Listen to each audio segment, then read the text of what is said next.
আমি sign in করে নিচ্ছি। এখন একটি ওটিপি আসবে, ওটিপি দিয়ে আমি সাইন ইন করে নিব। ঠিক সেমভাবে আপনি কাজটি করে ফেলবেন।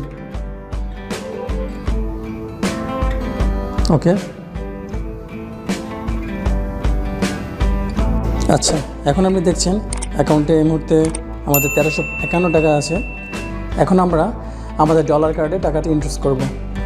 তো ডলার ইনভেস্ট করার জন্য প্রথমে আপনাকে বিল পে অপশানে যেতে হবে মেনু থেকে, তারপর পে বিল অপশানে ক্লিক করতে হবে।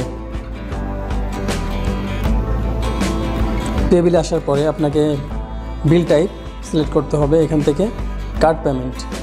এরপর সিলেক্ট কার্ড, আপনি কোন কার্ডে টাকা ট্রান্সফার করবেন। আমাদের কার্ডটি আগেই বেনিফিশিয়ারি করা আছে। যারা আগে থেকে কার্ডটি অ্যাড করে নেয় তারা ডান পাশে বেনিফিশিয়ারি ম্যানেজমেন্ট, এখান থেকে অ্যাড বেনিফিশিয়ারি দিয়ে কার্ডটি অ্যাড করে নেবেন। এখন হচ্ছে ফ্রম, কোথা থেকে আপনি টাকা ট্রান্সফার করতে যাচ্ছেন সেটা হচ্ছে আমাদের অ্যাকাউন্ট থেকে। অ্যাকাউন্ট সিলেক্ট করে দিলাম।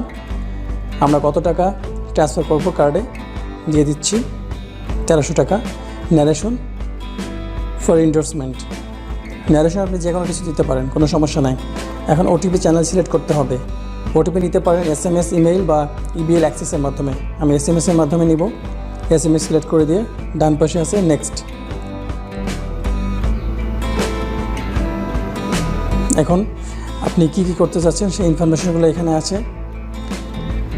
ইনফরমেশনগুলো ঠিক থাকলে সাবমিট অপশানে ক্লিক করবেন। এখন একটি ওটিপি আসছে, ওটিপি এখানে দিতে হবে। ওটিপি দিয়ে সাবমিট ওটিপি এখানে ক্লিক করতে হবে। বিল পেমেন্ট ইজ সাকসেসফুল, ডান পাশে আছে ওকে, ওকেতে প্রেস করবেন। ওকে, দেখতে পাচ্ছেন আমাদের টাকা ট্রান্সফার হয়ে গেছে। এই মুহূর্তে যদি আমরা হোমে যাই,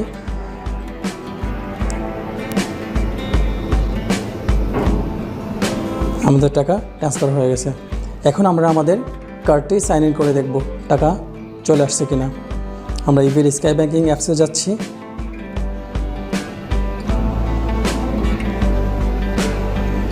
এখানে আসার পরে অ্যাকাউন্ট অ্যান্ড কার্ড ইনফরমেশন, তারপর এখানে সাইন ইন করে নেবেন দিয়ে ওকে।